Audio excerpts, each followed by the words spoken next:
আজকে আমরা আপনাদেরকে দেখাবো ঢাকা ব্যাংক থেকে আপনি কিভাবে ঋণ নিতে পারবেন। সো ভিউয়ার্স, এই ওয়েবসাইটের লিঙ্ক আমি ভিডিও ফার্স্ট কমেন্টে দিয়ে রাখবো, তবে আগে জেনে বুঝে তারপরে আপনারা অ্যাপ্লাই করবেন। তো আমি যেভাবে দেখাবো আপনারা যদি সেমভাবে অ্যাপ্লাই করেন সেক্ষেত্রে কিন্তু আপনি ঋণটি ইনস্ট্যান্ট পেয়ে যাবেন। এই ঢাকা ব্যাংকের যে ওয়েবসাইটটি রয়েছে আপনাকে জাস্ট এই ওয়েবসাইটে আসতে হবে। ওয়েবসাইটে আসার পর এখানে পাবেন আপনি অ্যাপ্লাই নাও বলে একটি অপশন। তো আপনি এখানে ক্লিক না করে একটু নিচের দিকে চলে আসবেন।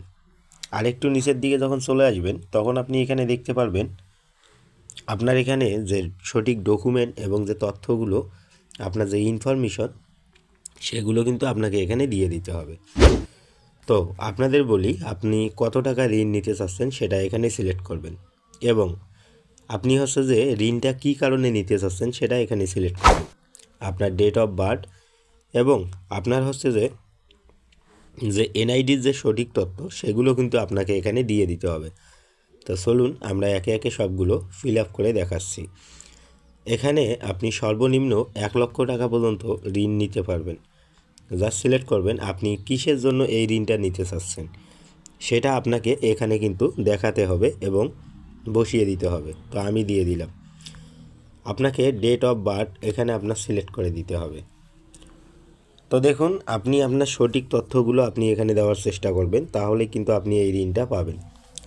আর নিচে দেখতেছেন ঋণটি আপনি কত মাসের জন্য নিতে যাচ্ছেন।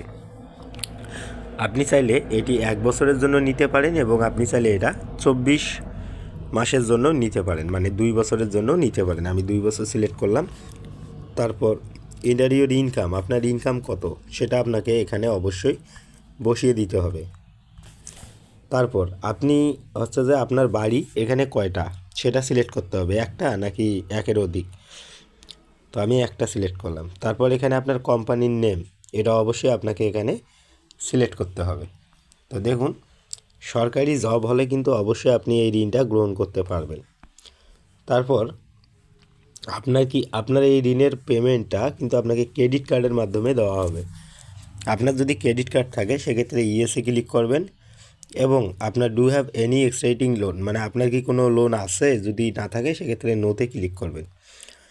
তো আমি এটা ইএসএ ক্লিক করলাম। এখানে ইএসএ ক্লিক করার পর ইন্টারন্যাশনাল আপনার ক্রেডিট কার্ডের যে নাম সেটা দিবেন এবং আপনার হচ্ছে যে ক্রেডিট কার্ডের লিমিটটা এখানে সিলেক্ট করবেন।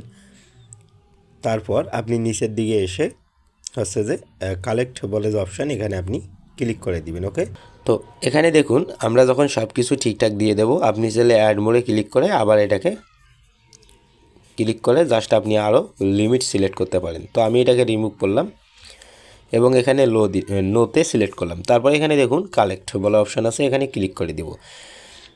এখানে যখন আপনি ক্লিক করবেন তখন আপনি দেখতে পারবেন আপনার হচ্ছে যে সকল তথ্য এখানে দেওয়া রয়েছে। ম্যাক্স লোন, তারপর আপনার লোন অ্যামাউন্ট এবং ইন্টারেস্ট, তারপর আপনার প্রসেসিং ফি, তারপর আপনার হচ্ছে যে ডিবিআর নাম্বার দেওয়া রয়েছে, ক্রেডিট ইএমআই দেওয়া আছে, লোন ইএমআই দেওয়া আছে। এগুলো কিন্তু সবগুলো এখানে দেওয়া রয়েছে। আপনি দেখুন কংগ্রাস, ইউ হ্যাভ এ আর ইজিবিলিটি 1,00,000 টাকা লোন। তো এখানে দেখুন go to the next step বলে অপশন আছে, এখানে ক্লিক করে দিন। এখানে যখন আপনি ক্লিক করবেন এখানে আপনাকে বলা হবে আপনার ফার্স্ট নেম, আপনার ফাদার নেম, মাদার নেম, তারপর এখানে আপনার মানে সব কিছু দিতে হবে এবং এই যে এই এনআইডি কার্ডের যে ন্যাশনাল কার্ডের যে আইডি নাম্বারটা রয়েছে সেটা আপনাকে এখানে বসিয়ে দিতে হবে এবং আপনার মোবাইল নাম্বার এবং হচ্ছে যে কারেন্ট লোকেশন এবং আপনার email address, confirm mail address, তারপরে এখানে হচ্ছে যে আপনার ব্রাঞ্চ, এগুলো কিন্তু আপনাকে এখানে সিলেক্ট করতে হবে। তো আমরা এগুলো আপনাদের মাঝে ফিল আপ করে দেখাচ্ছি। তবে এখানে আরেকটি জিনিস আপনাকে লক্ষ্য রাখতে হবে, এখানে কিন্তু আপনার ব্রাঞ্চটা সঠিকভাবে সিলেক্ট করে দিবেন। ওকে, ব্রাঞ্চ সিলেক্ট করার পর আপনি নিচে আপনার ব্যাংকের যে নামটা রয়েছে সেটা আপনাকে লিখতে হবে। আপনার যে ব্যাঙ্ক অ্যাকাউন্ট নাম্বারটা রয়েছে সেটা এখানে অবশ্যই দিয়ে দিতে হবে। ওকে, তারপর আপনি একটু নিচের দিকে চলে আসবেন। এখানে আপলোড আপনার হচ্ছে যে এনআইডির ফটো এবং আপলোড হচ্ছে যে আপনার টিন সার্টিফিকেট এবং আপনাকে হচ্ছে যে আপনার যে বিলিং অ্যাড্রেসগুলো রয়েছে সেগুলো আপনাকে এখানে আপলোড করতে হবে ধাপে ধাপে।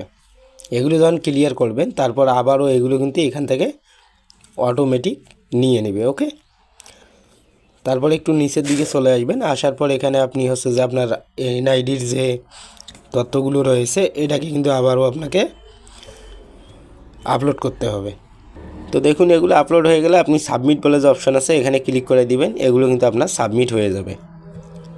সাবমিট যখন হয়ে যাবে, সঠিকভাবে যদি সাবমিট নিয়ে নেয়, তখন আবারও আপনার কাছে এমন একটি পেজ চলে আসবে।